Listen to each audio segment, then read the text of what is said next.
A woman has said she was 16 when former U.S. President George H.W. Bush groped her buttocks as she took a photo with him and her mother. Rosalyn Corrigan is the sixth woman to accuse Mr. Bush of inappropriately touching her in similar circumstances. She told Time magazine she met Mr. Bush at a 2003 meeting of CIA officers in Texas, where her father worked.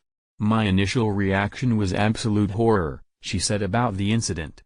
"I was really confused.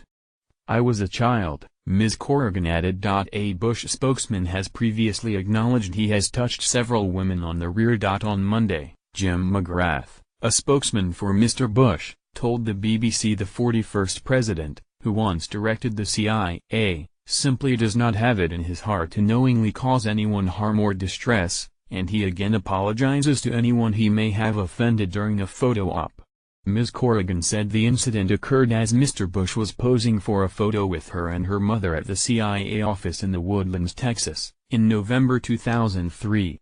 "As soon as the picture was being snapped on the 1-2-3, he dropped his hands from my waist down to my buttocks and gave it a nice, ripe squeeze, which would account for the fact that in the photograph my mouth is hanging wide open," Ms. Corrigan said. Mr. Bush was 79 years old at the time.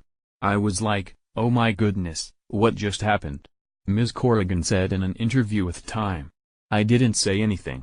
What does a teenager say to the ex-president of the United States? Like, hey dude, you shouldn't have touched me like that?" In late October, after several other women came forward with similar stories, Mr. McGrath said that Mr. Bush on occasion has patted women's rears in what he intended to be a good-natured manner. He added that due to the former president's use of a wheelchair, his arms fall on the lower waist of people with whom he takes pictures. But Mr. Bush is standing up in the photos alongside Ms. Corrigan, which she said bothers her because she believes the excuse for his senile, old man antics is not true. "When I heard that was the reason, like, oh, he's just an old man and he doesn't know any better and he's just being harmless and playful and it's just where his arm falls, I just burst into uncontrollable sobbing," she said. "I just couldn't sit with that. I cannot sit with that. I can't sleep anymore, because that's not true, and it's not an excuse."